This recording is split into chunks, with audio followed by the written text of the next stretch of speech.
ஒரு ஆக்ஷன் பண்ணணும்னு எனக்கு தோணுச்சு. எல்லாரும் போயிட்டாங்க. பர்மிஷன் பண்ணலாமா? இப்பவும் பண்ணலாம், ஒன்றும் தப்பு இல்லை.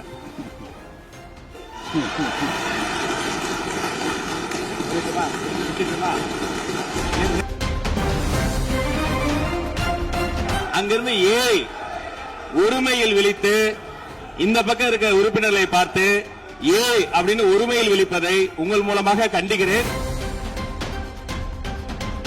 இங்க இருக்கிற நிறைய பேரு நடுங்கி போய் இதுல நம்ம மேல அவதூறு வேற. இப்ப புதுசா ஒரு வெப்பன் ஒண்ணு கொண்டு வந்திருக்காங்க. அது என்ன தெரியுமா? அவங்க தயவால தான் நம்ம ஆட்சி நடக்குதான். மக்கள் தயவால இந்த ஆட்சி நடந்துகிட்டு இருக்கு. எதையும் ஆதாரத்தோடு எதையும் பேசுங்க. இங்க உங்க அப்பா இங்கதான் இருப்பாருன்னு சொன்னாங்க. அதான் தேடிக்கிட்டு இருக்கேன். எங்க உங்க அப்பாவையே காணோம்?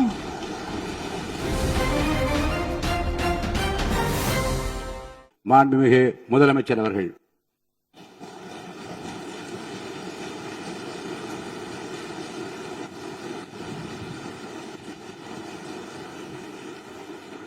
மாண்புமிகு பேரவைத் தலைவர் அவர்களே,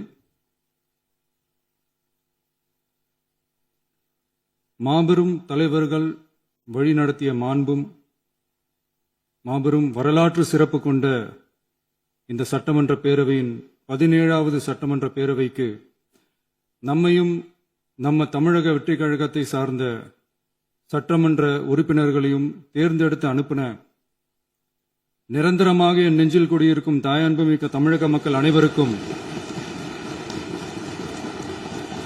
என்னுடைய மனப்பூர்வமான நன்றிகள்.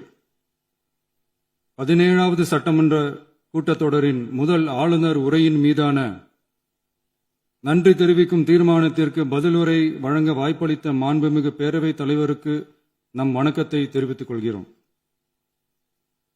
மாண்புமிகு பேரவைத் தலைவர் அவர்களே, இந்த 17வது மாமன்றத்தில் அதிகப்படியான 12 கட்சிகளை சேர்ந்த பிரதிநிதிகள் தேர்ந்தெடுக்கப்பட்டிருக்கும். நாம கொள்கை ரீதியாகவும் நிலைப்பாடு ரீதியாகவும் வேறுபட்டு இருந்தாலும் மக்கள் பணி செய்வதுதான் நம்ம எல்லாருக்கும் பிரைமரியா இருக்கிற ஒரே எய்ம். அந்த வகையில தான் நம்ம எல்லாருமே நம்ம மக்களால் அங்கீகரிக்கப்பட்டு சட்டமன்றத்திற்கு வந்திருக்கிறோம். அதனால நாம கருத்தால் வேறுபட்டாலும் மக்கள் சேவை என்ற நோக்கத்துல நம்ம மாநிலம் சார்ந்த விஷயங்கள்ல நாம எல்லாரும் ஒன்றிணைந்து பயணிச்சா நம்ம தமிழ்நாடு என்னைக்கும் எதிலையும் முதன்மை மாநிலமாக திகழும். ஆளுநர் உரைக்கு நன்றி தெரிவிக்கும் தீர்மானத்தில் பேசின மாண்புமிகு உறுப்பினர்களுக்கு நன்றி. எதிர்த்து பேசினாதான் எதிர்கட்சின்னு ப்ரூவ் பண்ண முடியும்னு நினைச்சுக்கிட்டு பேசின எதிர்கட்சியை சேர்ந்த எதிர்கட்சி தலைவர் உள்ளிட்ட மாண்புமிகு உறுப்பினர்களுக்கும் வணக்கமும் நன்றியும். பதிலுரை வழங்குற அதே நேரத்தில் நம்மளை சட்டமன்ற உறுப்பினராக தேர்ந்தெடுத்த பெரம்பூர் தொகுதி மக்களுக்கு நம்மளோட நெஞ்சார்ந்த நன்றிகள். அதே மாதிரி ராஜினாமா பண்ணிட்டாலும் நம்மளை தேர்ந்தெடுத்த திருச்சி கிழக்கு மக்களுக்கும் இந்த மன்றத்தில் நம்மளோட நன்றியை பதிவு செய்கிறோம். அப்புறம் நம்மளோட அரசியல் பயணத்தை பத்தியும் கொஞ்சம் பதிவு செய்ய விரும்புகிறோம். நாம ஏதோ ஷூட்டிங்ல இருந்து நேரா வந்து சிஎம் ஆன மாதிரியே சில பேர் ஒரு இமேஜ் கிரியேட் பண்றாங்க. அவங்களுக்கு அவங்க ஆசைப்படுற லாங்குவேஜ்லயே சொல்றோம், அது வெறும் ரீல் தான், ரியல் கிடையாது.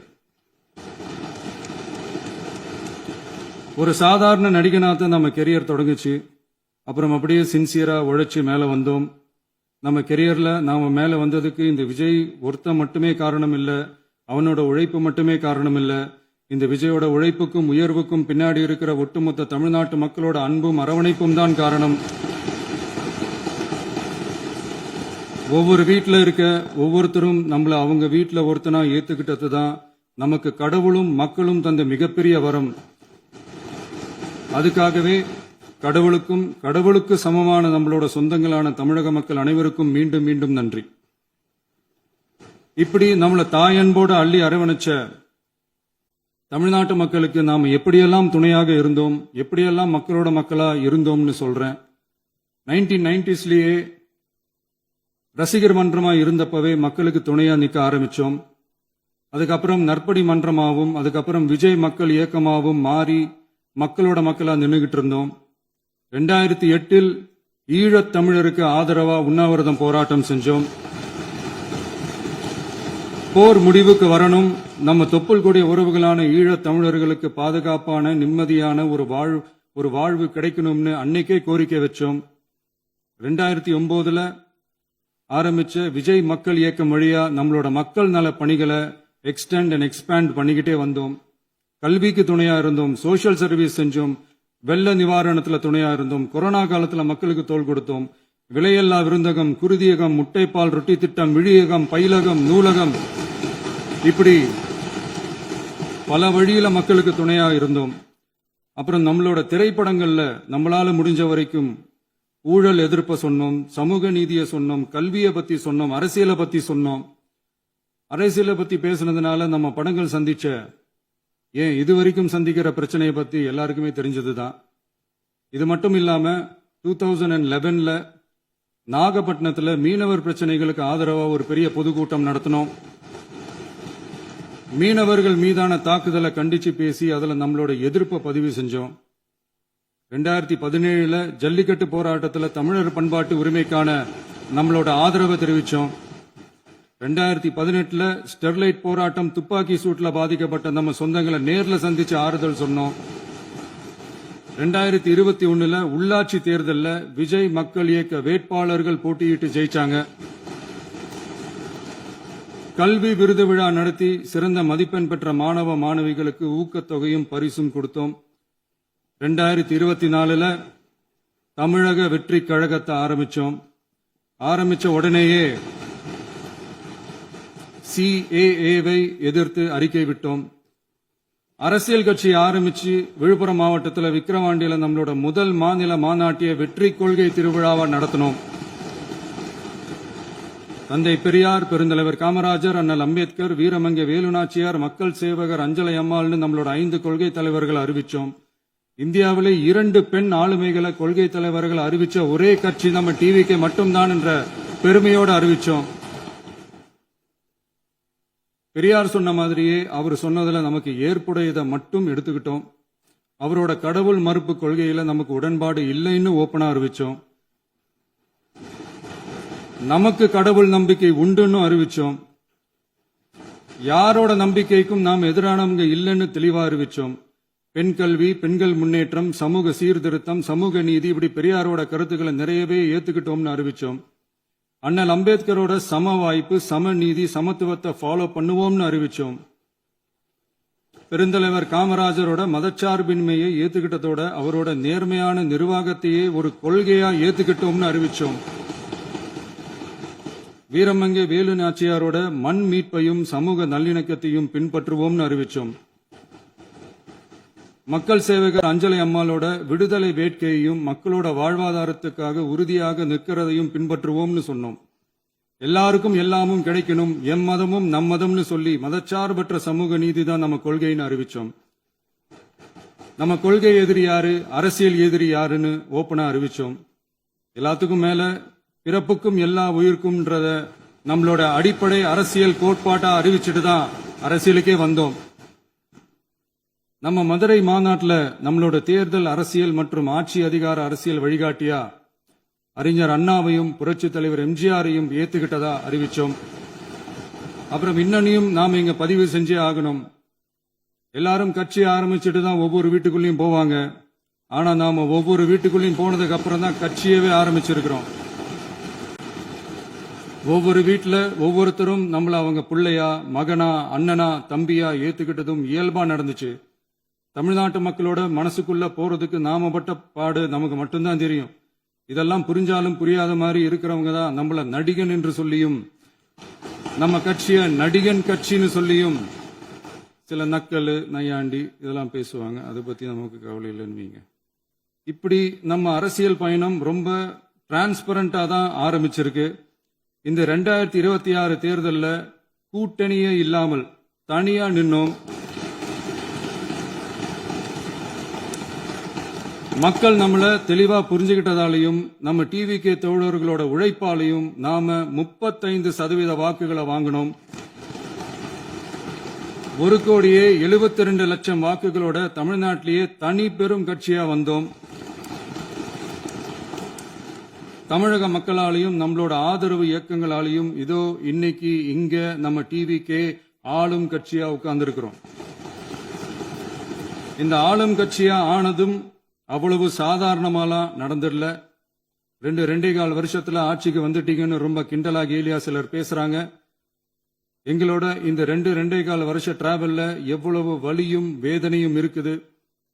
நம்மளோட மக்கள் சந்திப்புக்கே அவ்வளவு இடையூறு, அவ்வளவு தடைகள், ஊர் உலகத்துல யாருக்கும் இல்லாத ஒன்னா நமக்கு மட்டுமேன்னு தனியா ஸ்பெஷலா எக்ஸ்க்ளூசிவா நிறைய நிபந்தனைகள், நெருக்கடிகள், கட்டுப்பாடுகள், நம்மளை சந்திக்க வர்ற மக்களுக்கு சரியான பாதுகாப்பு இல்லாம, நம்ம கூட்ட நிகழ்ச்சிக்கு போதுமான பாதுகாப்பு இல்லாமன்னு இன்னும் வெளியே சொல்ல முடியாத நிறைய சூழ்ச்சிகள் எல்லாத்தையும் தாண்டி தான் நாம் இந்த இடத்துக்கு வந்திருக்கிறோம். But still miles to go. நம்ம டிராவல்ல எல்லாத்துக்கும் உச்சமா நம்மளோட சொந்தங்கள், நம்மளோட உறவுகள், 41 பேர் கரூர் சம்பவத்தில் இழந்த வேதனை எல்லாம் எப்படி சொல்றதுனே தெரியல. நம்ம மனசு விட்டு என்னைக்கும் அந்த வலியும் வேதனையும் நீங்கவே நீங்காது. அதுலயும் நம்ம மேலேயே பழி போட்ட கொடுமையெல்லாம் இருக்கும் பாருங்க, அதெல்லாம் வேற லெவலுங்க. என்னத்துக்கு அப்படியெல்லாம் செஞ்சாங்கன்னு தெரியல. அரசியல்னா இப்படியெல்லாம் கொடூரமா இருக்கணுமா என்ன?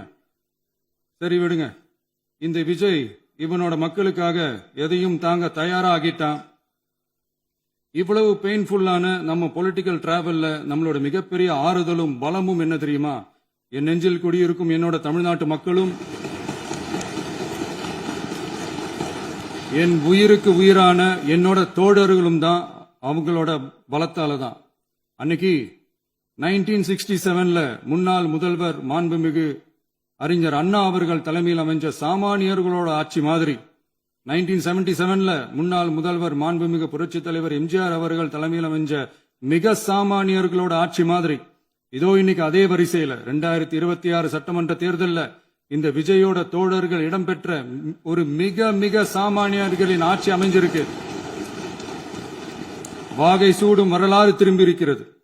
இப்படி ஒரு தீர்ப்பை மக்கள் அளிச்சதுனால தான் தமிழக வரலாற்றில் ஒரு மகத்தான கூட்டணி ஆட்சியை நாம் அமைச்சிருக்கிறோம். இளைஞர்களால என்ன செய்ய முடியும், பெண்களால என்ன செய்ய முடியும்னு கேட்டவங்களுக்கான பதில் தான் இன்னைக்கு அமைஞ்சிருக்கிற நம்ம ஆட்சி. ஒரே ஒரு குடும்பம் மட்டும் முக்கியம்னு சொல்றது நம்மளோட ஆட்சி அதிகார அரசியல் இல்ல. தமிழ்நாட்டில் இருக்கிற ஒவ்வொரு குடும்பமும் முக்கியம்னு சொல்றது தான் நம்ம அரசியல்.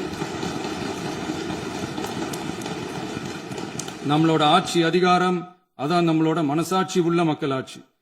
இந்த 2026 தேர்தல்ல யாராலும் உடைக்கவே முடியாதுன்னு சொன்ன மதத்தை உடைச்சோம், சாதியை உடைச்சோம், முக்கியமா காசு கொடுத்து ஓட்டு வாங்குற ஒரு நச்சு கலாச்சாரத்தையே சுக்கு நூறா தூள் தூளா உடைச்சிருந்தோம். நாம கிளீன் கவர்னன்ஸ் அண்ட் குட் கவர்னன்ஸ்ல உறுதியா இருக்கிறோம். இப்ப மட்டும் இல்ல, எப்பவுமே இப்படிதான் இருப்போம். இதுல 100% இது உண்மைன்றதுனாலதான் பாரம்பரியமான தினத்தந்தி பத்திரிகை ஊழலின் ஊற்றுக்கண் அடைக்கப்படுகிறதுன்னு 16/6/2026 அன்னைக்கு ஒரு தலையங்கமே எழுதியிருக்கு. ஒரு தவறு செய்தால், அது தெரிந்து செய்தால் அவன் தேவன் என்றாலும் விடமாட்டேன் என்று எம்ஜிஆர் அன்று பாடினார். அதை இன்று விஜய் செயலில் காட்டுகிறார்னு அந்த எடிட்டோரியல்ல எழுதியிருக்கு. இந்த நேரத்தில் தினத்தந்திக்கு நம்மளோட நன்றியை தெரிவிச்சுக்கிறோம். அரசியலுக்கு வந்து 2 வருஷம் தான் ஆகுது. உங்களுக்கு என்ன தெரியும், உங்களால என்ன முடியும்னு கேலியா கேட்டவங்களுக்கு தினத்தந்தியோட பதிலை இப்போதைக்கு போதும்னு நினைக்கிறேன். என்னென்னமோ செய்வான்னு சொல்றானே இந்த விஜய், பல வருஷமா இருக்கிற ஒரு பதவி வெறி பிடிச்ச அரசியலை உடைச்சி எப்படி செய்வான்னு நம்ம மக்களை யோசிச்சிருவாங்க. இதோ இப்போ நம்ம மக்களுக்கு புரிஞ்சிருக்கும். இப்பவும் சொல்றோம், இது வெறும் ஆரம்பம் தாங்க. இந்த மாபெரும் சபையிலிருந்து கேட்கிற மக்களே, நமக்கு கொஞ்சம் அவகாசம் கொடுங்க. இதுக்கு முன்னாடி, அதாவது 2017 கடைசியில இருந்து 2026 ஏப்ரல் வரைக்கும் இருந்த புண்ணியவான்கள் ஆட்சியில ஒவ்வொரு டிபார்ட்மெண்ட்லயும் போட்ட ஏராளமான ஓட்டைகளை அடைச்சிக்கிட்டே படிப்படியா மக்களுக்கு நல்லதையும் செஞ்சுக்கிட்டே வருவோம். அதனாலதான் நமக்கு எதிரா யார் யாரோ சேரவே மாட்டாங்கன்னு நினைச்சவங்க எல்லாம் ஒன்னா சேர்றாங்க. நம்ம ஆட்சிக்கு டேட்டு குறிக்கிறாங்க.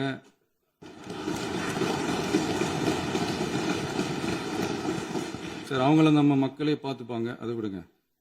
நாம ஆட்சிக்கு வந்து சரியா 40 நாள் ஆகுது. அதுக்குள்ள என்ன செஞ்சீங்கன்னு கேட்கறாங்க. ஒரு லிஸ்ட் ஒன்னு சொல்றேன் கேளுங்க. பெண்கள் பாதுகாப்புக்காக சிங்கப்பெண் சிறப்பு படை, 200 யூனிட் வரை கட்டணமில்லா மின்சாரம், போதைப் பொருள் ஒழிப்புக்காக தனிப்படை, குறுவை நெல் சாகுபடியை ஊக்குவிப்பதற்காக 134.83 கோடி சிறப்பு தொகுப்பு திட்டம். வழிபாட்டு தலம், ஸ்கூல், பஸ் ஸ்டாண்டுன்னு அதுக்கு பக்கத்துல இருக்கிற 717 மதுபான கடைகள் மூடப்பட்டன. அங்க வேலையில் இருந்தவர்களுக்கு வேறு கடைகளில் வேலை. கவனிக்கப்படாமல் விடப்பட்ட அம்மா உணவகங்கள் புதுப்பிக்கப்பட்டன. பத்திரப்பதிவு துறையில் பகல் கொள்ளைக்கு புல் ஸ்டாப் வைக்கப்பட்டுள்ளது. வருகையில்லா ஆவண பதிவு முறை கொண்டுவர உத்தேசிக்கப்பட்ட செயல்பாட்டில் உள்ளது. அரசு மற்றும் தனியார் மருத்துவமனையில் ஸ்கேன் மையங்களில் கருவுறுவதற்கு முன் மற்றும் பின் ஏற்படும் தவறுகளை கண்காணிக்கவும், மருத்துவ நிறுவனம் முறைப்படுத்தும் சட்ட விதிகள் பின்பற்றப்படுகிறதா என கண்காணிக்கவும், மருத்துவ மற்றும் ஊரக பணிகள் இயக்கத்தின் பயன்பாட்டிற்காக 40 புதிய வாகனங்கள் வழங்கப்பட்டுள்ளது. கூட்டுறவு வங்கியின் ஏழை எளிய மக்கள் வாங்கிய கடனுக்கு முதல் முத்தாய்ப்பாக ரூபாய் 2045 கோடி தள்ளுபடி வழங்கி ஆணையிடப்பட்டுள்ளது. ஒன்றிய அரசிடம் கேட்டுக்கொண்டதற்கிணங்க கடந்த 2 வருடமாக நிறுத்தி வைக்கப்பட்ட இருந்த ஜல் ஜீவன் மிஷன் திட்டம் புதுப்பிக்கப்பட்டு ஜல் ஜீவன் மிஷன் திட்டம் 2.0 நடைமுறைக்கு கொண்டு வரப்பட்டுள்ளது. 18,500 கோடி அளவில் உறுதியளிக்கப்பட்ட காஞ்சிபுரம் மாவட்டத்தில் மைய விரிவாக்க திட்டம், கோயம்புத்தூரில் மின்னணு பொருட்கள் மற்றும் மின்னணு அமைப்புகள் உற்பத்தி திட்டம் மற்றும் திருவள்ளூர் மாவட்டத்தில் காட்டுப்பள்ளி LNT கப்பல் கட்டும் தளம் விரிவாக்க திட்டத்திற்கு ஒப்பந்தங்கள் போடப்பட்டுள்ளன. அனைத்து நிர்வாக நடவடிக்கைகளும் மின்னணு முறையில் மாற்றம் கொண்டுவர நடவடிக்கை எடுக்கப்பட்டு வருகிறது. சட்டவிரோத கல்குவாரி மற்றும் அனுமதியின்றி கனிமங்களை எடுத்துச் செல்வது தடுக்கப்பட்டுள்ளது. பல்வேறு குவாரிகள் சீல் வைக்கப்பட்டுள்ளன. கனிமங்களை கண்காணிப்பது, எல்லைகளை நிர்ணயிப்பது மற்றும் ஆளில்லா விமானம் மூலம் அளவீடு செய்வது போன்றவற்றை செயல்படுத்துவதற்கான பணிகள் மேற்கொள்ளப்பட்டு வருகின்றன. அனைத்து துறைகளிலும் அலுவலர் தலையீடு இல்லாமல் லஞ்ச லாவண்யமற்ற தமிழகத்தை உருவாக்க அனைத்து நடவடிக்கைகளும் முடுக்கிவிடப்பட்டுள்ளது. இதெல்லாம் சாம்பிள் தான், இன்னும் இருக்கு. இந்த வெறும் 40 நாளுக்குள்ளேயே இவ்வளவு செஞ்சிருக்கோம்னா இனி வர்ற நாட்கள்ல கொஞ்சம் கொஞ்சமா படிப்படியா ஸ்டெடியா உழைச்சி லஞ்சலாவணம் இல்லாத, ஊழல் இல்லாத, பெண்களுக்கு பாதுகாப்பான, சுதந்திரமான, டிரான்ஸ்பரண்டான தமிழ்நாட்டை நம்ம சொந்தங்களான தமிழக மக்களுக்கு தர்றதுதான் நம்மளோட ஒன் அண்ட் ஒன்லி டார்கெட். கண்டிப்பா அதை நிறைவேற்றியே காட்டுவோம். 8 கோடி மக்கள் நம்மளோட இருக்கிறப்போ ஏங்க இதை செய்ய முடியாது? மாண்புமிகு பேரவைத் தலைவர் அவர்களே, தமிழ்நாட்டின் கருவூலம் எப்படி திசை மாறி உருமாறி தேய்ந்து ஓய்ந்து கிடைக்கிறதுன்னு சொன்னாங்க.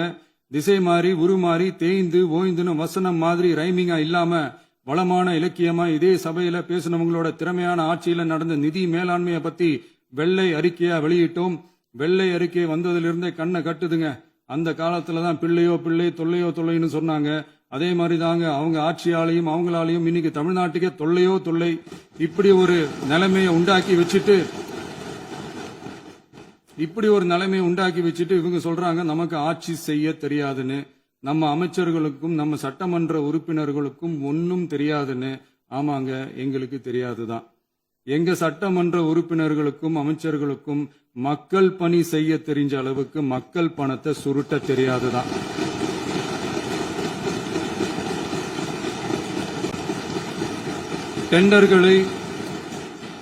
டெண்டர்களை முறைப்படுத்த தெரிஞ்ச அளவுக்கு அதோட ரேட்டை உயர்த்தி ஊழல் செய்ய தெரியாதுதான்.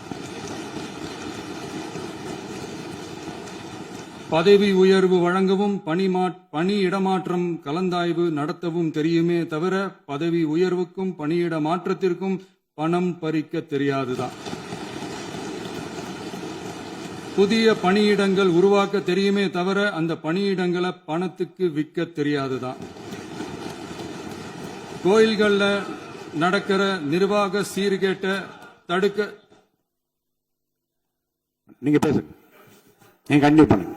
கோயில்கள்ல நடக்கிற நிர்வாக சீர்கேட்ட தடுக்க தெரியுமே தவிர கோயில் பணத்தை கொள்ளையடிக்க தெரியாதுதான். தங்கத்தை உருக்கி தாரை வார்க்க தெரியாதுதான்.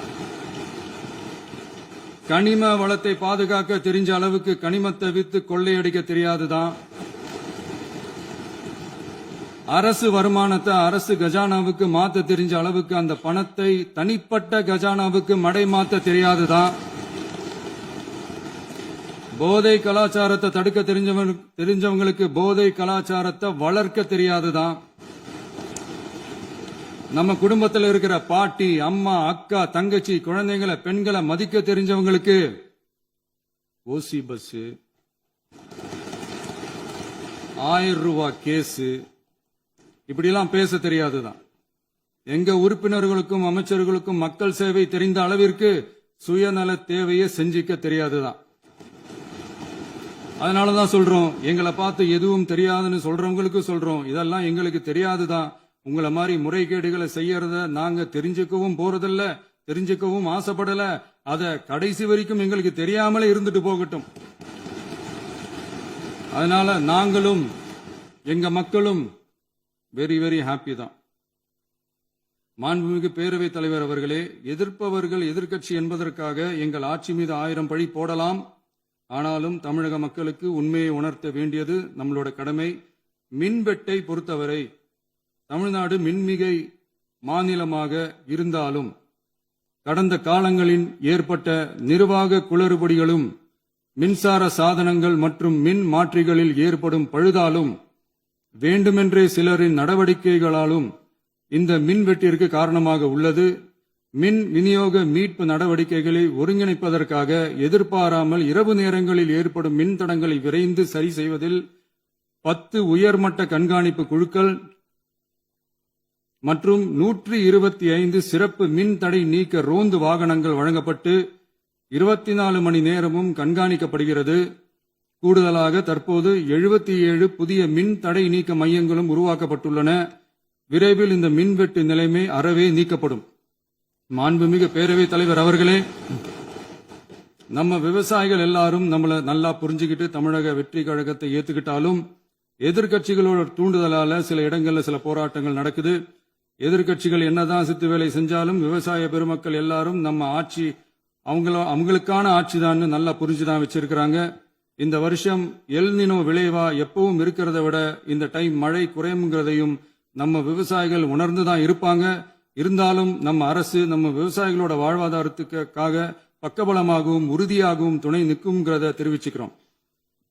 நம்ம தமிழகத்தில் ஏற்கனவே நடந்த அதி அற்புதமான சூப்பரான நிர்வாக திறன் கொண்ட 50 வருஷ அரசியல் அனுபவம் கொண்ட 2.0, 3.0, 4.0 பல 0.0 மாடல் ஆட்சி நடத்த கனவு கண்டவங்களோட அட்டகாசமான ஆட்சிக்காரங்க பல்வேறு விதமான நிதி நெருக்கடியை நம்ம மக்களுக்கும் நமக்கும் பரிசா கொடுத்துட்டு போய் இருந்தாலும் கூட்டுறவு வங்கிகளின் மூலம் 75,000 வரை பயிர்கடன் பெற்று குறு சிறு இதர பெரு விவசாயிகளுக்கு 100% முழுமையான பயிர்கடன் தள்ளுபடியும் 75,000க்கு மேல் கடன் பெற்றவர்களுக்கு குறைந்தபட்சமாக 35,000 பண பயன் கிடைக்கும் அளவிற்கு மொத்தம் 14,43,504 விவசாயிகளுக்கு ரூபாய் 5,932.23 கோடி பயிர்கடன் தள்ளுபடி வழங்கப்பட்டுள்ளது. மாண்புமிகு பேரவைத் தலைவர் அவர்களே, நாம ஒன்றியத்தில் கூட்டுறவு கூட்டாட்சி, மாநிலத்தில் சுயாட்சி என்ற கொள்கையை கொண்டவங்க தான் ஏற்கனவே அறிவிச்சிருக்கிறோம். தற்போதைய ஒன்றிய அரசு சார்ந்த கட்சியுடன் அரசியலில் கொள்கை அளவில் நேர் எதிராக நிக்கிறவங்க தான் நாம. அதே சமயத்தில் எதுக்கெடுத்தாலும் கண்ணை மூடிக்கிட்டு ஒன்றிய அரசோட மோதல் போக்கை விரும்புறவங்க நாம இல்ல. நமக்கு எப்பவுமே தமிழகத்தின் வளர்ச்சி மட்டும்தான் முக்கியம். அதுக்காக நம்மளோட அரசியல் ரீதியான கொள்கைகளையோ மாநில உரிமைகளையோ கொஞ்சம் கூட விட்டு கொடுக்கவே மாட்டோம். அதுல ரொம்ப தெளிவாகவும் உறுதியாகவும் இருக்கிறோம். இனியும் இப்படித்தான் இருப்போம். அதுல ஒருபோதும் மாற்றமே இருக்காது. அதனால இதுல யாரு திசை திருப்ப வேலையில் ஈடுபட்டாலும் அவங்க எல்லாரும் மக்கள் மத்தியில் தோற்பது உறுதி. எனவே நம்ம மக்களுக்கோ சிறுபான்மை சகோதரர்களுக்கோ நம்ம ஆதரவு இயக்கங்களுக்கோ எந்தவித சந்தேகமும் வேண்டாம். நாம் யாரோட டீமும் இல்ல. நாம எப்பவுமே பியூரான பீப்புள்ஸ் டீம். இன்னும் சொல்ல போனா நாம secular team, social justice team. மாண்புமிகு பேரவைத் தலைவர் அவர்களே, அரசு விழாக்கள், கல்வி நிறுவனங்கள் மற்றும் பல அதிகாரப்பூர்வ நிகழ்ச்சிகளோட தொடக்கத்தில் நம்ம தமிழ்தாய் வாழ்த்த பாடுறதுதான் வழக்கமா இருக்கு. தமிழ்தாய் வாழ்த்த பொறுத்த வரைக்கும் நம் அரசு இதுல நம்மளோட உறுதியான நிலைப்பாட்டை ஒன்றிய அரசுக்கு மிக தெளிவா தெரிவிச்சிருக்கு. அது இல்லாம இதில் மாநில அரசின் கொள்கைக்கு ஏற்ப ஒன்றிய அரசின் அறிவிக்கையில் திருத்தம் மேற்கொள்ள கோரிக்கையும் விடுக்கப்பட்டுள்ளது. நீட் தேர்வை பொறுத்தவரை கிராமப்புற மற்றும் பொருளாதார ரீதியாக பின்தங்கிய மாணவர்களுக்கு சமமான வாய்ப்பை வழங்குவதில்லை. மருத்துவ கல்வியில் சமூக நீதி மற்றும் சம வாய்ப்பை நீட் பாதிக்கிறது என்பதை உணர்கிறோம். எனவே மருத்துவ படிப்புகளுக்கான சேர்க்கையை 12ஆம் வகுப்பு மதிப்பெண்களின் அடிப்படையில் நடத்த வேண்டும் என்று நமது அரசு வலியுறுத்தி வருகிறது. மத்திய அரசிடம் நீட்டிலிருந்து தமிழ்நாட்டிற்கு விலக்கு வழங்க வேண்டும் என்று கோரிக்கை விடுத்துள்ளது. மாண்புமிகு பேரவைத் தலைவர் அவர்களே, பேரறிஞர் அண்ணா அவர்கள் தலைமையிலான அரசு 1968இல் இருமொழி கொள்கையை நடைமுறைப்படுத்தியது. தமிழ் ஆட்சி மொழி, தமிழ் மொழியை பாதுகாப்பது, மாணவர்களுக்கு ஆங்கிலத்தின் மூலம் உலக அளவிலான வாய்ப்புகளை வழங்குவது, எந்த ஒரு மொழியையும் கட்டாயமாக திணிப்பதை தவிர்ப்பது மற்றும் எதிர்ப்பது, நிலத்தின் மொழி மற்றும் பண்பாட்டு அடையாளத்தை பேணுவது என்பதை நம் தமிழக வெற்றிக் கழக ஆட்சி ஏற்றுக்கொண்டுள்ளது. எனவே தமிழ்நாட்டில் தமிழ் ஆட்சி மொழி மற்றும் இருமொழி கொள்கை என்பதில் நமக்கு மாற்று கருத்தே இல்லை. மாண்புமிகு பேரவைத் தலைவர் அவர்களே, கடந்த 11/6/2026 அன்று நடந்த நிதி ஆயோக் கூட்டத்தில் தமிழ்நாடு அரசின் சார்பாக கலந்து கொண்டு வறுமையற்ற தமிழ்நாடு இயக்கம் உருவாக்க தேவையான நிதியையும், தமிழ்நாட்டுக்கு 2 எய்ம்ஸ் மருத்துவமனைகளை தருமாறும், மருத்துவம் மற்றும் பல் மருத்துவ படிப்பிற்கு 12ஆம் வகுப்பு மதிப்பெண் அடிப்படையில் இடங்களை நிரப்புதல் குறித்தும், செயற்கை நுண்ணறிவு தொடக்க நிறுவன வளர்ப்பு மையங்கள் தமிழ்நாட்டில் அமைக்கவும், இளைஞர் திறன் மற்றும் வேலைவாய்ப்பு இயக்கம் செயல்படுத்த வேண்டியும், பெண்கள் தலைமையிலான வளர்ச்சி குறித்தும், மீனவ சமுதாயங்களின் வாழ்வாதாரம் மற்றும் மீன்பிடி படகுகள் மற்றும் மீனவர்களை விடுவித்தல் குறித்து நிரந்தர நடவடிக்கை எடுக்க வேண்டியும், காலநிலை தாங்கும் தன்மை பெருந்திட்டம் 2045இல் கீழ் விண்வெளி உற்பத்தி மையத்தை தேசிய விண்வெளி உற்பத்தி மையமாக அறிவிக்க கோரியும், தமிழ்நாட்டில் சாலை போக்குவரத்து, நெடுஞ்சாலை மற்றும் ரயில்வே அமைச்சகத்தின் மேம்பாட்டு குறித்தும், அனைத்து கிராமங்களையும் டிஜிட்டல் இணைப்பு வசதி ஏற்படுத்துதல் குறித்தும், கூட்டு குடிநீர் திட்டம் தொடரவும், அரசின் விழாக்களில் தமிழ்தாய் வாழ்த்துக்கான முதலிடத்திற்கான கோரிக்கையும், மேகதாது அணை கட்டுமான நிறுத்தத்தை உறுதிப்படுத்தவும், மாநிலத்தின் மீது மும்மொழி கொள்கையை வற்புறுத்தாமல் புதிய கல்விக் கொள்கையை திணிக்காமல் தமிழகத்திற்கான கல்வித் தொகை ரூபாய் 3284 கோடியை விடுவிக்க கோரியும், ஆண்டுதோறும் 5 லட்சம் இளைஞர்களுக்கு உதவித் தொகையுடன் கூடிய பணியினை தொழில்நுட்ப பயிற்சி வழங்க ஒத்துழைப்பு வழங்குமாறும், ஒகேனக்கல் 3ஆம் கட்ட கூட்டு குடிநீர் திட்டத்திற்கான நிதி ரூபாய் 2283.40 விடுவிக்கவும், வேலை வாய்ப்பு மற்றும் வாழ்வாதாரத்துக்கான உத்தரவாத திட்டத்தின் கீழ் வேலை வாய்ப்புகளை உருவாக்க உடனடி நடவடிக்கை மேற்கொள்ள வேண்டியும் மற்றும் திருக்குறளை தேசிய இலக்கியமாக அறிவிக்குமாறும் தமிழ்நாடு சார்பில் பேசியுள்ளோம் என்பதை தெரிவித்துக் கொள்கிறோம். மாண்புமிகு பேரவைத் தலைவர் அவர்களே, அண்டை மாநிலங்களுடனான நட்புறவு ஒரு மாநிலத்தின் வளர்ச்சிக்கும் நாட்டின் ஒற்றுமைக்கும் மிகவும் அவசியமானது.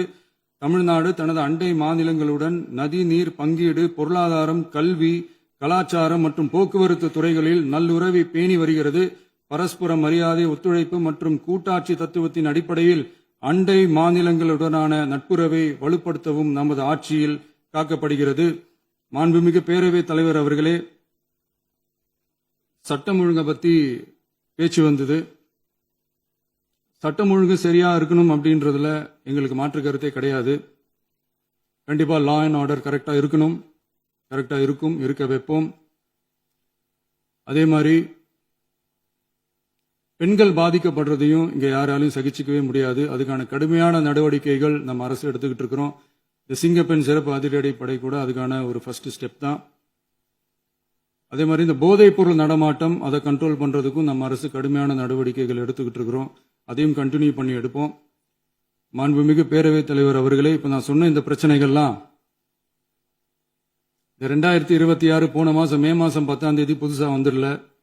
இதெல்லாம் பல வருஷமா இருக்கிற பிரச்சனைகள் தான், பல வருஷமா கண்டுக்காம விட்ட பிரச்சனைகள் தான். இன்னைக்கு எதிர்கட்சிக்காரங்க அதை பத்தி கேட்கும் போது எனக்கு அது அக்கறையா தெரியல, அவதூறு அரசியலா தான் தெரியுது, பழி போடுற அரசியலா தான் தெரியுது. இப்படி அவதூறு பழி போடுறவங்களை பார்த்து ஒன்னே ஒன்று தான் கேட்கணும்னு தோணுது. கடந்த 9-10 மாசமா நம்ம ஸ்டேட்ல சட்டம் ஒழுங்கு டிஜிபியே இல்ல.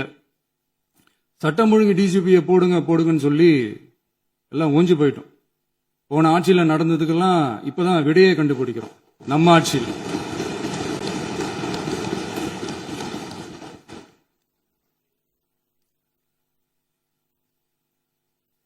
இந்த போதைப் பொருள் நடமாட்டம்லாம் தாறுமாற அப்படியே பரவி கொட்டி கிடக்குது. இதெல்லாம் இனிஷியல் ஸ்டேஜ்லயே யார் கண்ட்ரோல் பண்ணியிருக்கணும்? போலீஸ் டிபார்ட்மெண்ட் அப்ப யார் கையில இருந்தது? இத்தனை கேள்வி நம்மளை பார்த்து கேட்கறாங்களே, ஒரே ஒரு கேள்வி தான் நான் கேட்கணும்னு தோணுது. போலீஸ் டிபார்ட்மெண்ட்டை கையில வச்சுக்கிட்டே பிகினிங்லயே இனிஷியல் ஸ்டேஜ்லயே இந்த போதைப் பொருள் நடமாட்டத்தை ஏன் கண்ட்ரோல் பண்ணல?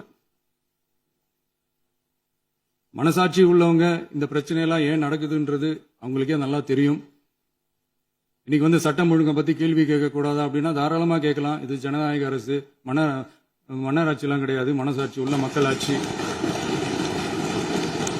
அதனால கேள்வி கேட்கலாம், எல்லாருக்கும் எல்லா உரிமையும் உண்டு. விமர்சனம் செய்யலாம், எல்லாருக்கும் எல்லா உரிமையும் உண்டு. ஆனா நம்ம ஆட்சியில என்ன நடவடிக்கைகள் எடுத்திருக்கோன்றது தெரிஞ்சுக்கிட்டு அதுக்கு ஏத்த மாதிரி ஒரு நடுநிலையா பேசுனீங்கன்னா கொஞ்சம் நல்லா இருக்கும். சட்டம் ஒழுங்கை பத்தி யாருக்கு என்ன யோசனை இருந்தாலும், மக்கள் நலனுக்காக யாருக்கு என்ன யோசனை இருந்தாலும் அதை தாராளமாக சொல்லலாம். நம்ம அரசு அது காது கொடுத்து கேட்கும். ஆனா நம்ம அரசினுடைய நிர்வாகத்திறன் அதை பத்தி பேசுறவங்களுக்கு இந்த ஊரடிச்சு உலையில போட்டு ஊழல் மேல ஊழலா செஞ்சுக்கிட்டு அதுல இருந்து தப்பிக்கிறதுக்கு பேர் தான் நிர்வாகத்திறன் அப்படின்னு சொன்னா, அப்படிப்பட்ட ஒரு ஊழல் செய்யற நிர்வாகத்திறனை நம்ம அரசு ஒரு நாளும் செய்யாது. பொட்டி பெட்டியா பணத்தை வச்சுக்கிட்டு, பெட்டியை வச்சு எல்லாம் செஞ்சுக்கிட்டு, போதைப் பொருள் பாதுகாவல் கழக மாடல் அரசாங்கம் செஞ்ச ஒவ்வொரு ஊழலா வெளியில வந்துகிட்டு இருக்கு. டாஸ்மாக்ல அது என்னப்பா அது பேரு,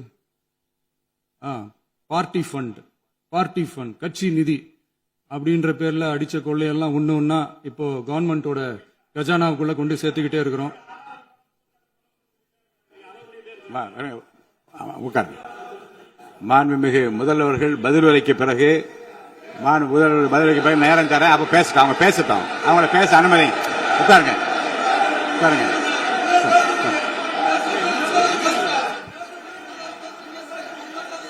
மாண்புமிகு அலோவ் பண்றேன், உட்காருங்க. மாண்பு உறுப்பினர்கள் நீங்க இங்க உட்காருங்க, அமைதியா உட்காரு. நீங்க எல்லாம் உட்காருங்க, உட்காருங்க. மாண்புமிகு நீங்க எல்லாரும் உட்காருங்க. அமைதியா உட்காருங்க. இருங்க, உட்காருங்க. அப்புறம் நீங்க என்ன உட்காருங்க, நான் கொடுக்க உட்காருங்க. நான் பாயிண்ட் ஆஃப் வர கொடுங்க, நான் கொடுக்கறேன். உட்காருங்க.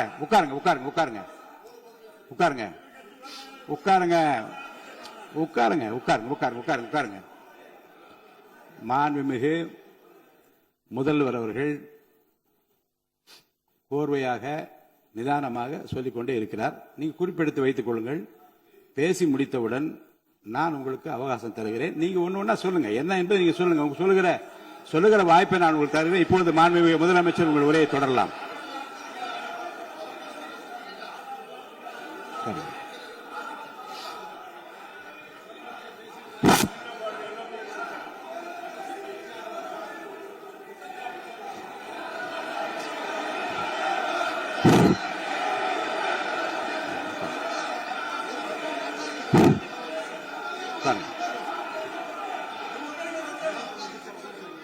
நான் எழுந்த பிறகு உட்கார்றதுதான் முறை. உட்காருங்க, எல்லாரும் உட்காருங்க. தேசிய உட்கார்.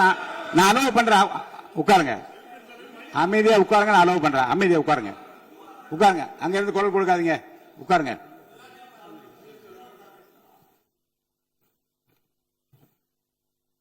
இனிமையான இந்த விவாதத்தில் இதுவரை குறுக்கீடுகள் இல்லாமல்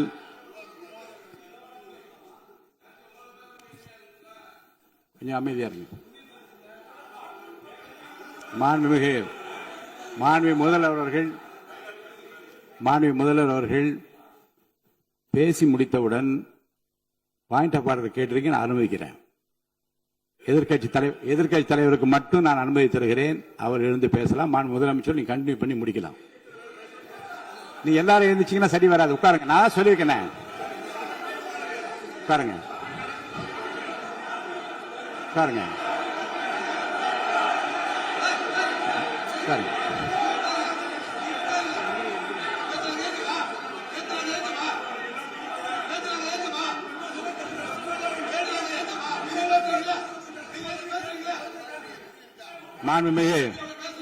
மாண்பு உறுப்பினர்கள் அமைதி காக்க வேண்டும். நேற்று எதிர்க்கட்சி தலைவர் பேசுகிற போதும் அவர் பேசுகிற எல்லாவற்றுக்கும் நான் அனுமதி அளித்தேன். அதுல பாயிண்ட் ஆஃப் கேளுங்க. அந்த விவாதத்தில் கேளுங்க. இப்போதும் மாண்புமிகு முதலமைச்சர் அவர்கள் பேசி முடித்த பிறகு நான் உங்களுக்கு அதுக்குரிய அவகாசத்தை தருகிறேன். நீங்க கேள்வி கேளுங்க. கேட்கிற உரிமையும் விளக்கத்தை பெற்றுக்கொள்ள உரிமை உங்களுக்கு இருக்கிறது. அதற்கு அவகாசத்தை நான் தருகிறேன்.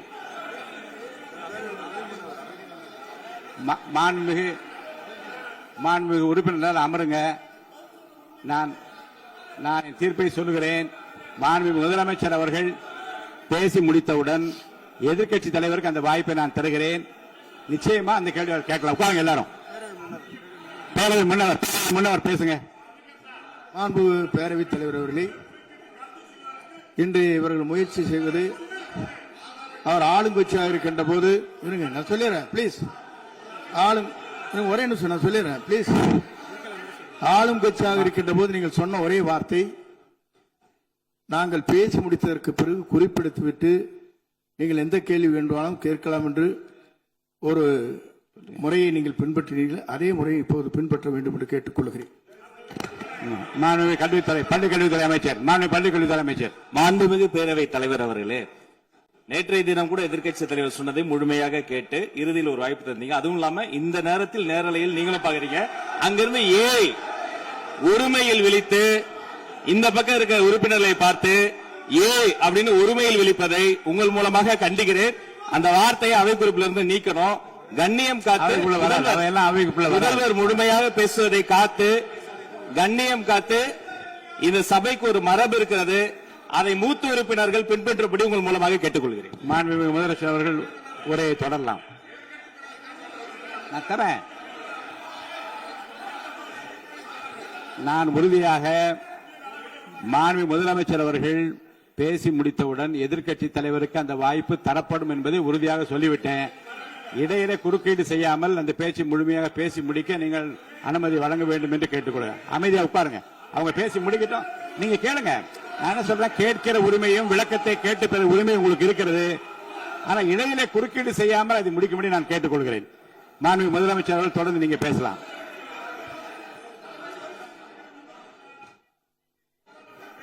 எதிர்க்கட்சி தலைவர் அவர்கள் உங்கள் கட்சியினுடைய உறுப்பினரை அமைதிப்படுத்த வேண்டும் என்று நான் கேட்டுக்கொள்கிறேன். உங்களுக்கு வாய்ப்பு தரவில்லை என்றால் அவர் ஏன் நிற்பதில் நியாயம் இருக்கு. வாய்ப்பு தரப்போகிறேன். மாண்புமிகு முதலமைச்சர் அவர்கள் பேசி முடித்தவுடன் உங்களுக்கு வாய்ப்பு தரப்படும். அது வரைக்கும் உங்களுடைய உறுப்பினரை அமைதி காக்க நீங்கள் தான் பார்த்துக் கொள்ள வேண்டும். மாண்புமிகு அவை முன்னவர். மாண்புமிகு பேரவைத் தலைவர் அவர்களே, அவர் அப்போது சொன்னது வேறு, இப்போது நடந்து கொள்கிற முறைகள் வேறாக இருக்கிறது. அன்றைக்கு அவர் சொல்லுகிற போது அமைச்சர் அத்தனை பேரும் பேசி முடித்ததற்கு பிறகு உங்களுடைய கருத்துக்கள் ஏதாவது தெரிவிக்கலாம். இப்போது பின்பற்றினால் நன்றாக இருக்கும். நீங்கள் அதற்காகத்தான் சொன்னீர்கள். முதலமைச்சர் பேசியதற்கு பிறகு எதிர்க்கட்சி தலைவர் அவர்கள் பேசுவதற்கு வாய்ப்பளிக்கிறோம் என்று சொல்லியிருக்கிறார்கள். ஆகவேதான் அந்த வாய்ப்பை நீங்கள் இல்ல அது பதில் சொல்லணும்னு கேட்டிருக்காங்க. பதில் சொல்லணும் சொல்லியிருக்காங்க. பதில் சொல்லினா தங்க பிரச்சனை இல்ல. அப்படி இல்ல. ஆகவே இல்ல நேற்றைய தினம் நீங்கள் அப்படி பேசிக் கொண்டது ஆறாவது இல்ல. நேற்றைய தினம் உங்கள் பேசுகிற போது ஆறாவது குறுக்கிட்டார்களா? நீங்கள் பேசுகிற போது யாருமே குறுக்கிடவில்லை. நீங்க எவ்வளவு பேசினீர்கள், எவ்வளவு வார்த்தைகள் பேசினீர்கள் என்பதெல்லாம் எங்களுக்கு தெரியும்.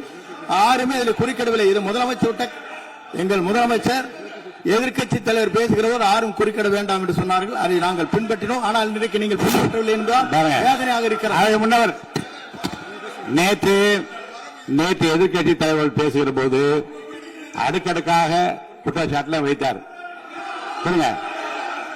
இப்போ அதற்குரிய மாண்புமிகு பொதுப்பணித்துறை அமைச்சர் கூட காலையில் அலுவலகத்தை சந்தித்து அவர்கள் சாட்டிய அந்த குற்றச்சாட்டுகளுக்கெல்லாம் ஆதாரங்களை தான் நான் கொண்டு வந்திருக்கிறேன் என்று சொன்னேன். நான் நேற்று அந்த விஷயம் நேற்றோடு முடிந்து விட்டது. ஆதாரங்களை கொடுங்கள். தக்க நேரத்தில் இதை பற்றி சொல்ல வேண்டிய நேர்ந்தால் நான் இதெல்லாம் ஆய்வு செய்து உரிய நேரத்தில் அவை குறிப்பிட்டு ஏற்றுவதற்கு முன்பாக அவரிடம் காட்டி அதற்கு பிறகு அதை பற்றி முடிவெடுக்கும் என்று நான் சொன்னேன். இப்போதும் சொல்லுகிறேன், மாண்புமிகு முதலமைச்சர் அவர்கள் பேசிக் கொண்டிருக்கிறார். பேசி முடிக்கட்டும். எதிர்க்கட்சி தலைவருக்கு உறுதியாக நான் வாய்ப்பு தருவேன். அவர் கேள்விகளை முன்வைக்கலாம், விளக்கங்களை தரலாம். இப்போதைக்கு பேரவைத் தலைவர் என்ற முறையில் என்னுடைய முடிவு இதுதான். அவையில் இருக்கக்கூடிய உறுப்பினர்கள் அமரும்படி நான் கேட்டுக்கொள்கிறேன். நான் முதலமைச்சர் அவர்கள் பேச வேண்டும். இப்போ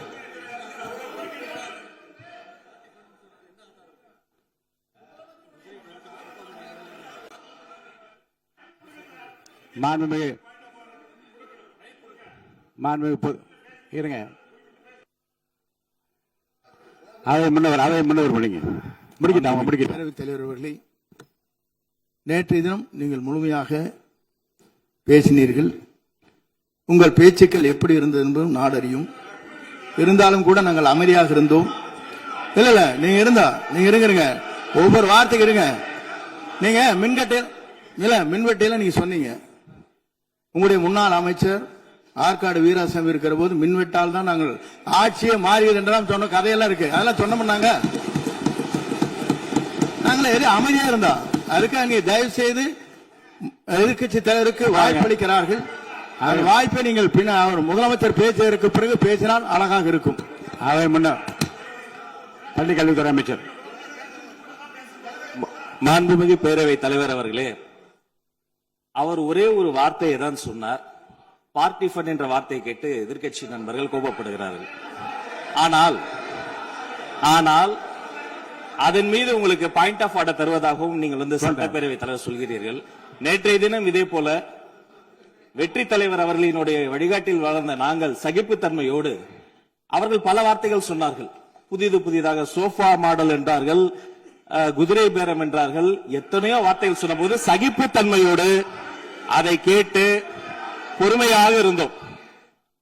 இவர்கள் குதிரை பேரம் எல்லாம் அவைக்குள் நீக்கப்பட்டு விட்டது. சரி, சோஃபா மாடல் என்று சொன்னார்கள். ஆதாரம் கேட்டு இப்படி எழுந்து நாங்கள் கொந்தளிக்காமல் ஒரு சட்டமன்றத்தில் ஒரு உறுப்பினர் எப்படி நடந்து கொள்ள வேண்டும் என்பதற்கு எடுத்துக்காட்டாக தமிழக வெற்றி கழகத்தின் உறுப்பினர்கள் நடந்து கொண்டார்கள். இப்போது மதிப்பிற்குரிய எதிர்க்கட்சி தலைவர் அவர்களே, உங்களூடாக நான் கேட்பது என்னவென்றால், அவர்களினுடைய கட்சி உறுப்பினர்களை அவர் அமைதிப்படுத்தி முதல்வர் அவர்கள் உரையை முழுமையாக கேட்டு சகிப்புத்தன்மைக்கு சட்டமன்றத்தில் இந்த பக்கம் மட்டுமல்ல அந்த பக்கமும் எடுத்துக்காட்டாக இருப்பதற்கு அவர் வழிவகை செய்ய வேண்டும் என்று உங்கள் மூலமாக கேட்டுக்கொள்கிறேன்.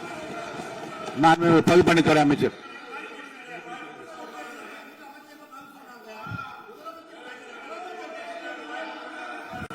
மாண்புமிகு பேரவைத் தலைவர் அவர்களே, திராவிட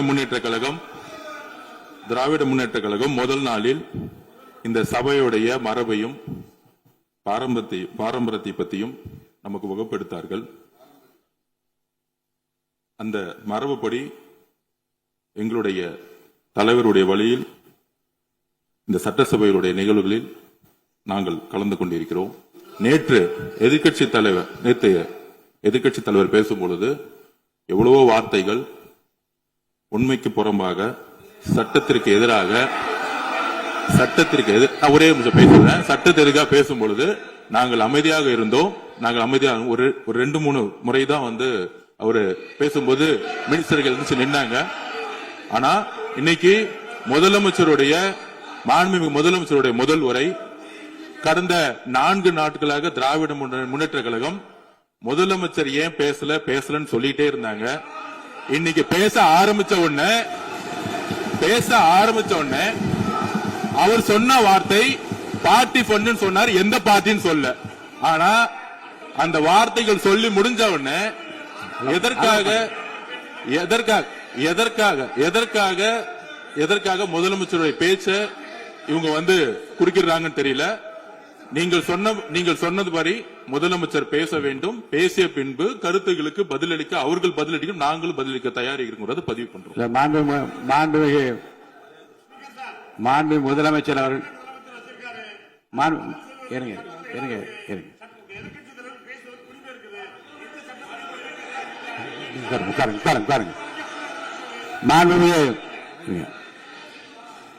முன்னவர் மரபு இருக்கிறது, எப்போது வேணா பாயிண்ட் ஆஃப் ஆர்டர் இருக்கலாம். இருந்தாலும் கூட நீங்க இந்த மரபை நீங்க கடைபிடித்தீங்களா உங்க ஆட்சியில?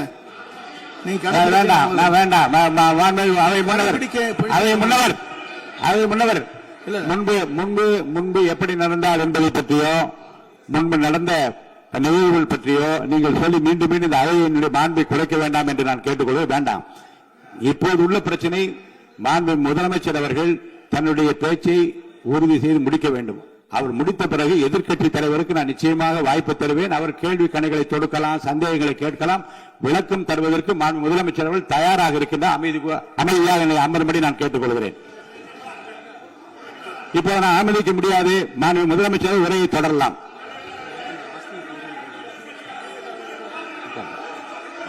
நீங்க வரீங்க.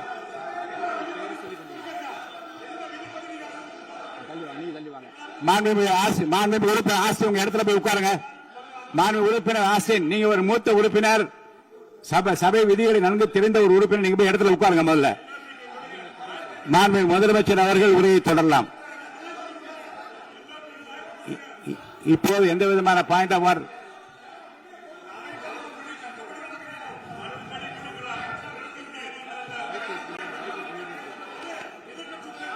நான் வாய்ப்பு இல்லை என்று சொன்னால் நீ எழுந்து நிற்பதிலே நியாயம் இருக்கிறது.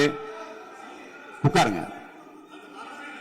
வாய்ப்பு உறுதியாக எதிர்க்கட்சி தலைவருக்கு பாயிண்ட் ஆஃப் ஆர்டர் மட்டுமல்ல, உட்கார்ந்து அவர் பேசிய பேச்சுக்கள் என்னென்ன இருங்க, என்ன என்ன என்ன என்ன என்ன உங்களுக்கு சந்தேகம் இருக்கிறதோ, வினாக்கள் இருக்கிறதோ அதை நீங்க கேட்கலாம். அவர் பதில் சொல்வதற்கு தயாராக இருக்கிறார். பேசி முடிக்கின்ற வரை அமைதி காக்கும்படி உங்களை நான் கேட்டுக்கொள்கிறேன். மாண்புமிகு எதிர்க்கட்சி தலைவர் முழு ஒத்துழைப்பை நீங்கள் தர வேண்டும் என்று நான் எதிர்பார்க்கிறேன்.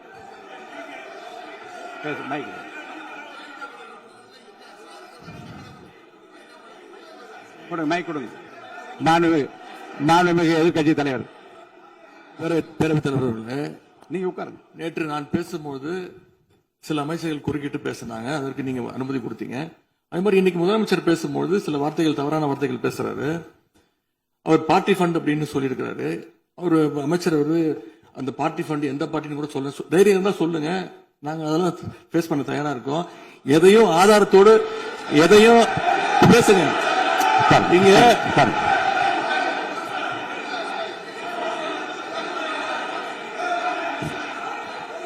அது மாதிரி பேரவைத் தலைவர் அவர்களே, நேற்று நான் பேசி முடிஞ்சோடனே நீங்க அவை முடிஞ்சிருச்சுன்னு சொல்லிட்டீங்க. நாங்கெல்லாம் வீட்டுக்கு போயிட்டோம். வீட்டுக்கு போய் டிவி போட்டு பார்த்தா அங்க இன்னொரு அமைச்சர் இன்னும் பதில் சொல்லிட்டே இருந்திருக்கிறாரு. அதற்கெல்லாம் நாங்க இப்ப என்ன பதில் இது, என்ன மரபு இது? நீங்க இப்ப பேசிக்கிட்டே இருப்பீங்களா? நாங்க பாத்துக்கிட்டே இருக்கணுமா? அதே மாதிரி இன்னைக்கு முதலமைச்சர் அவர்கள் பேசும்போது நாங்களும் அமைதியா கேட்டுட்டு தான் இருந்தோம். ஆனா சில கருத்துக்கள் அவர் பேசும்போது அதை நாங்க அனுமதிக்க முடியாது. ஆதாரத்தோடு ஏதாவது பேசணும்னா, குற்றச்சாட்டுகள் சொல்லும் போது ஆதாரத்தோடு சொன்னீங்கன்னா அதை நாங்க ப்ரூவ் பண்றதுக்கு தயாராக இருக்கு. மாண்புமிகு உறுப்பினர் அவர்கள் இருங்க. நேற்று மாண்புமிகு எதிர்க்கட்சி தலைவர்கள் பேசியதும், மாண்புமிகு பொதுப்பணித்துறையர்கள் பேசியதும் ஆதாரம் இல்லாமல் பேசக்கூடாது என்று நான் சொன்னேன். ஆய்வு செய்து நீக்கப்பட வேண்டியது நீக்கும் என்று சொன்னேன். இப்போது மாண்புமிகு முதல்வர் அவர்கள் பேசி முடிக்கட்டும். நீங்கள் கூறிய கருத்துப்படி அதில் ஆதாரங்கள் இல்லாத குறிப்பாக இருந்தால் அதை நீக்குவதற்குரிய உரிமை எனக்கு இருக்கிறது. ஆய்வு செய்து நான் நடவடிக்கை எடுப்பேன். இப்போது மாண்புமிகு முதலமைச்சர் அவர்கள் பேசலாம். இந்த டாஸ்மாக் மாதிரியே பல டிபார்ட்மெண்ட்லயும், மறுபடியும் சொல்றேன், கட்சி நிதின்ற பேர்ல அடிச்ச கொள்ளைய ஒன்னா கவர்மெண்டோட கஜானாக்குள்ளேயே கொண்டு சேர்த்துக்கிட்டே இருக்கிறாங்க. இப்பவும் சொல்றேன், மக்கள் பணத்திலிருந்து ஒரு பைசா கூட தொடமாட்டோம், தொடவும் விடமாட்டோம், தொட்டா விடமாட்டோம், இதுக்கு முன்னாடி தொட்டவங்களையும் விடமாட்டோம்.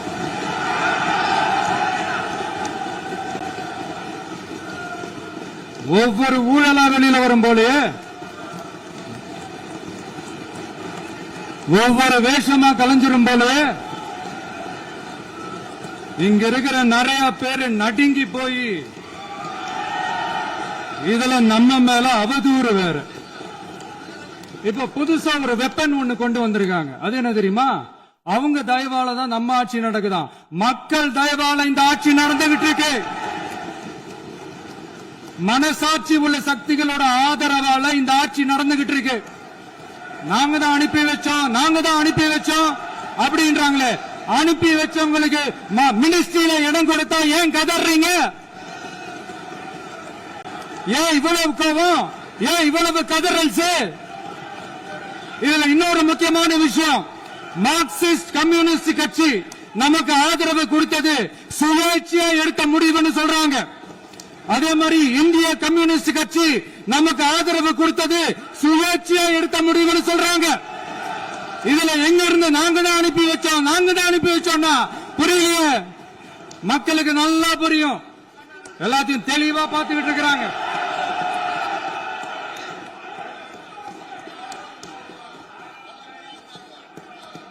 முதலமைச்சர் கண்டினியூ பண்ணலாம். மாண்பு முதலமைச்சர்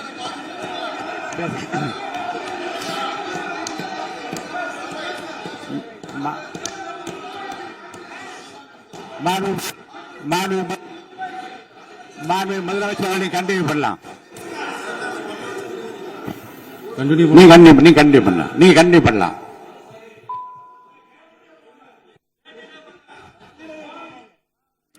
இந்த சமூக நீதி அரசுன்னு சொல்றவங்கள பார்த்து கேக்குறேன், நம்ம பட்டியலின சகோதரர்களுக்கு எத்தனை அமைச்சர் பதவி கொடுத்தீங்கன்னு கொஞ்சம் சொல்ல முடியுமா?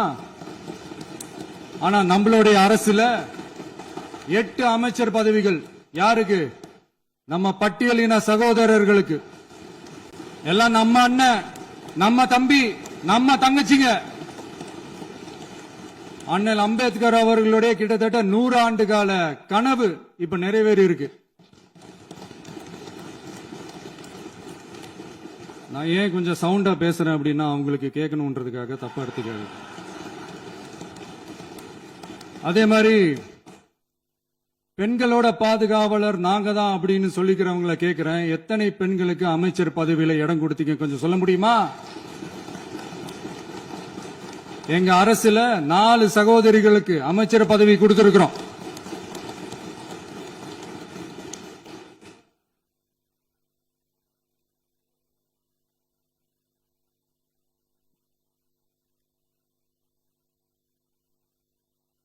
அதனால மக்களால் நிராகரிக்கப்பட்டு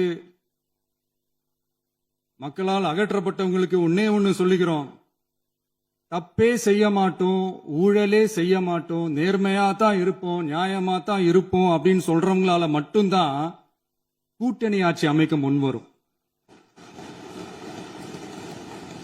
ஆட்சியிலையும் பங்கு, அதிகாரத்திலையும் பங்கு கொடுக்க முன்வரும். ஊழல்லையே ஊறி போனவங்களால இந்த கூட்டணி ஆட்சியோ ஆட்சியிலையும் பங்கோ அதிகாரத்திலையும் பங்கு கொடுக்க முன்வராது. மெஜாரிட்டி இருந்தாலும் தரமாட்டாங்க, மெஜாரிட்டி இல்லனாலும் தரமாட்டாங்க. கேட்டா ரெடிமேடா ஒரு பதில் ஒண்ணு வச்சிருப்பாங்க, கூட்டணி ஆட்சியை மக்கள் விரும்ப மாட்டாங்கன்னு. அதே மக்கள் தான் இப்ப அவங்கள பார்த்து சிரிக்கிறாங்க. நான்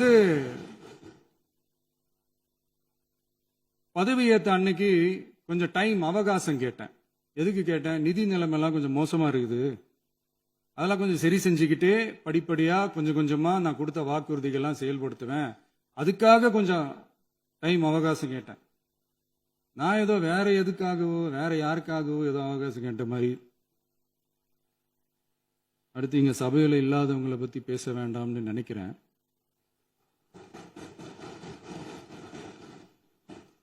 இங்க நம்மளை பத்தி அவதூறு பரப்புறதோட மட்டும் இல்லாம இப்ப நம்ம மக்கள் மேலேயும் அவதூறு பரப்ப ஆரம்பிச்சிட்டாங்க. மக்கள் நமக்கு ஓட்டு போட்டது தப்பான், குடும்பமா நமக்கு ஆதரிச்சது தப்பான். இது இப்ப இல்ல, நான் சொல்றது எம்ஜிஆர் அவர்கள் காலத்திலிருந்தே. அப்பவே அவர் ஜெயிச்சப்போ அதே மக்களை தப்பா பேசுறது. மக்கள் என்ன பண்ணிட்டாங்க, எம்ஜிஆர் என்ன பண்ணிட்டாரு, எம்ஜிஆர் என்ன இது பண்ணிட்டாரு. 50 வருஷமா ஒரே டெக்னிக்கா.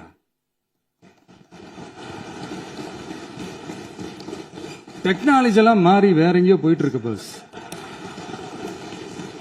இதுல கொஞ்சம் டெக்னிக்காச்சும் கொஞ்சம் மாத்தினா கொஞ்சம் நல்லா இருக்கும்.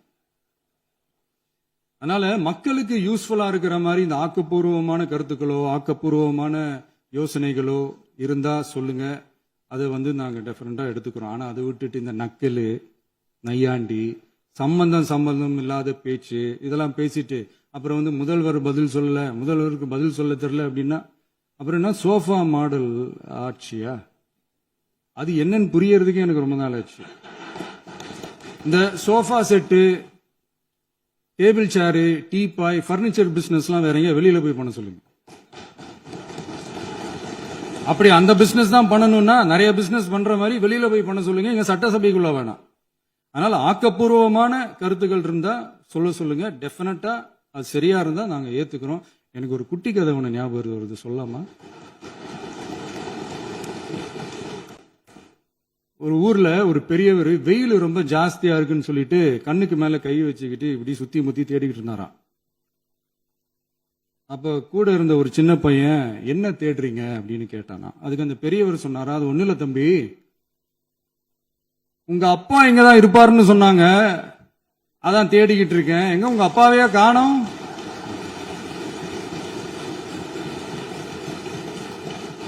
இல்ல அந்த எங்களுக்கும் நக்கலா நையாண்டியா சம்பந்தம் இல்லாத குட்டி கதை இதெல்லாம் எங்களுக்கும் பேச தெரியும். அந்த கதையில பெரியவர் அப்படி சொன்னாராம், தப்பா எடுத்துக்காதீங்க. அந்த கதையில பெரியவர் அப்படி கேட்டாராம். அதனால யாரும் இங்க டென்ஷன் ஆக வேணாம். அதனால இன்னொரு இந்த என்னுடைய உரையை முடிக்கிறதுக்கு முன்னாடி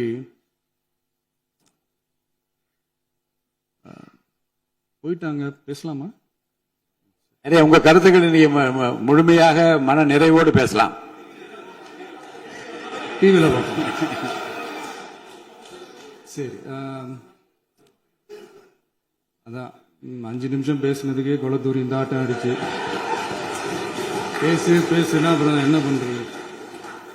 கடைசியா நான் இந்த உரையை முடிக்கிறதுக்கு முன்னாடி ஒரு முக்கியமான ஒரு விஷயம் பத்தி சொல்லணும். ஆளுநர் உரை அன்னைக்கு இந்த தமிழ் தாய் வாழ்த்துக்கு அப்புறம் தேசிய கீதம் பாடினது தப்பு, தேசிய கீதம் 2 முறை பாடினது தப்பு, அப்படி ஒரு நிகழ்வு இதுக்கு முன்னாடி இந்த சட்டசபையில நடந்ததே கிடையாது, அந்த மரபே மாத்திட்டீங்க, இப்படி ஒரு பெரிய ஒரு போர் மாதிரி எதிர்கட்சியை சார்ந்தவங்க எல்லாம் சொன்னாங்க இல்லையா? அந்த மாநில உரிமை போராளிகளை, அந்த மரபு காக்கிற உரிமை போராளிகளை ஒரே ஒரு கேள்விதான் கேட்கணும். 2021 ஆகஸ்ட் 2 ஞாபகம் இருக்கா? Centenary celebration of Tamil Nadu legislature. அந்த ஃபங்க்ஷன்ல நம்ம முன்னாள் முதலமைச்சர் கருணாநிதி அவர்களோட கலைஞர் அவர்களுடைய கலைஞர் அவர்களுடைய புகைப்படத்தை மாண்புமிகு குடியரசுத் தலைவர் திறந்து வைக்கிற ஒரு ஃபங்க்ஷன். அந்த ஃபங்க்ஷன்ல national anthem followed by Tamil Thai Vazhthu அப்படின்னு அறிவிச்சது ஞாபகம் இருக்கா? அதாவது தேசிய கீதத்துக்கு அப்புறமா 2வது முறையா, நோட் திஸ் பாயிண்ட் மாண்புமிகு பேரவைத் தலைவர் அவர்களே, பிளீஸ் நோட் திஸ் பாயிண்ட். தேசிய கீதத்துக்கு அப்புறம் 2வது முறையாக தமிழ் தாய் வாழ்த்து பாடப்படும் அப்படின்னு சொன்னது ஞாபகம் இருக்கா? அதுவும் முத்தமிழ் அறிஞர் அப்படின்னு சொல்ற நம்ம கலைஞர் அவர்களுடைய அந்த புகைப்படம் வெளியிட்டு விழாவில் அவர் இருந்த இதே சபையில தமிழ 2வது இடத்துக்கு தள்ளினது யாருன்னு ஞாபகம் இருக்கா?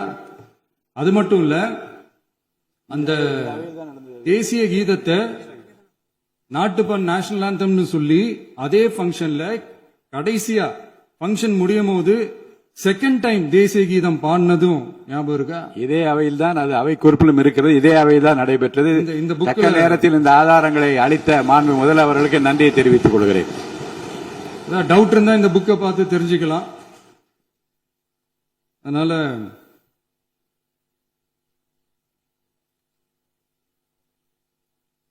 இதெல்லாம் கேட்டா என்ன சொல்லுவாங்கன்னா, அது ஜனாதிபதி கலந்துகிட்ட ஃபங்க்ஷன், அதெல்லாம் அப்படிதான், அதெல்லாம் கண்டுக்க கூடாது அப்படின்னு சொல்லுவாங்க. இதே மாதிரிதான் பேசுறது ஒண்ணு, செய்யறது ஒண்ணு, பேசுறது ஒண்ணு. இதெல்லாம் மக்கள் பார்த்துக்கிட்டு இருக்காங்க. எலெக்ஷனுக்கு முன்னாடி தான் அப்படி செஞ்சுக்கிட்டு இருந்தாங்க, இப்ப எலெக்ஷனுக்கு அப்புறம் அதே தான் செய்யறாங்க. இந்த விஜயையும் சாமானியர்களின் உண்மையான சமூக நீதி அரசையும் அவமானப்படுத்துறதுக்கு தான் அவங்களோட அந்த பொலிட்டிக்கல் சீனியாரிட்டி அது பயன்படுத்துது போல. சரி, செய்யட்டும், நல்லா செய்யட்டும். இப்போ ஆனாலும் நம்மளுடைய மாநில உரிமை, மொழி உரிமை, உத்தம உத்தரர் போல வேஷம் போடுற எதிர்கட்சிக்கு ஒன்றை மட்டும் ஆணித்தரமாக சொல்றோம். உங்களை மாதிரி தமிழ்னு சொல்லிக்கிட்டு, மொழி, பண்பாடு, கலாச்சாரம்னு சொல்லிக்கிட்டு ரெட்டை வேஷம் போடுறவங்க நாங்க கிடையாது. உலகெங்கும் வாழும் என் தமிழ் சொந்தங்களுக்கு நம்முடைய உத்தரவாதம் தமிழ் தான் எங்க உயிர் நாடி அப்படின்றத மறக்க மாட்டோம். இப்பவும் சொல்றோம், மாநில உரிமையில எப்பவும் உறுதியா இருப்போம். அதே சமயத்துல அரசியல் வேற, ஒன்றிய மாநில அரசுகளுக்கு இடையே இருக்கிற நிர்வாக அணுகுமுறை வேற. இதுல நாங்க ரொம்ப தெளிவா இருக்கிறோம். அதனால எங்களுக்கு பாடம் எடுக்கிறதா நினைச்சுக்கிட்டு உங்க வேஷத்தை நீங்களே கொஞ்சம் கொஞ்சமா கலைச்சுக்கிட்டே வர்றீங்க, மறந்துடாதீங்க. அப்புறம் நேத்து எதிர்கட்சி தலைவர், மாண்புமிகு எதிர்கட்சி தலைவர் பேசும்போது நிறைய பேசினாங்க. அதுல ஒண்ணு மட்டும் அரசு சொல்றதா நினைச்சுக்கிட்டு நம்மளை இன்டைரக்டா ஈவில் அப்படின்ற அந்த வார்த்தையை யூஸ் பண்ணாங்க. எனக்கு ஒன்னே ஒண்ணுதான் சொல்லணும்னு தோணுது. ஈவில்ஸ்னு டெவில்ஸ் பேசக்கூடாது.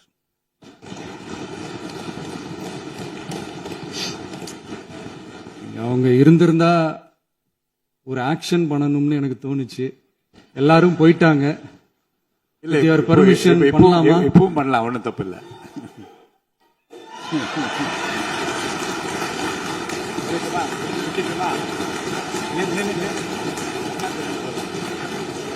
யார் சொன்னாங்க?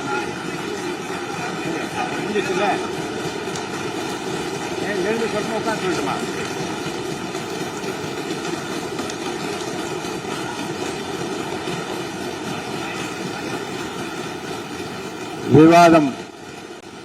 விவாதம் முடிவுற்றது. மாண்புமிகு உறுப்பினர்கள் முன்மொழிந்த திருத்தங்கள் வலியுறுத்தப்படுகின்றனவா என்று அறிய விரும்புகிறேன். மாண்புமிகு உறுப்பினர்கள் முன்மொழிந்த திருத்தங்கள் அனைத்தும் பேரவையின் அனுமதியில் திரும்ப பெறப்படுகின்றன.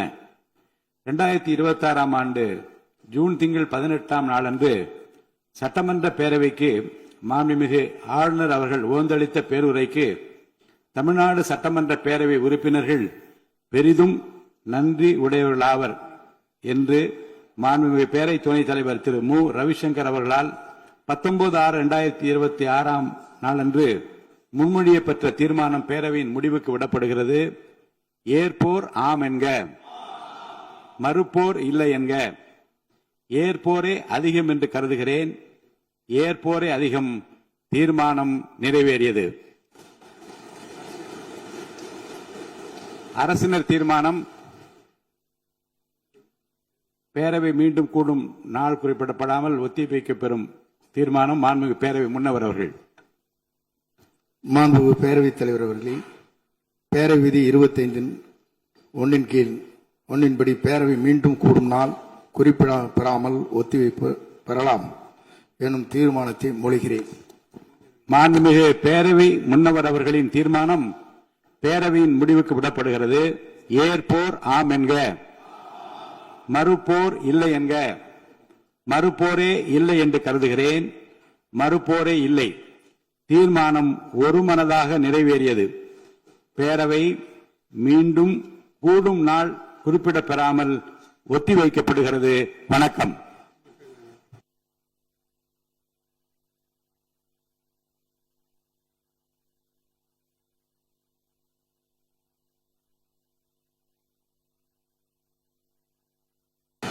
விவாதம்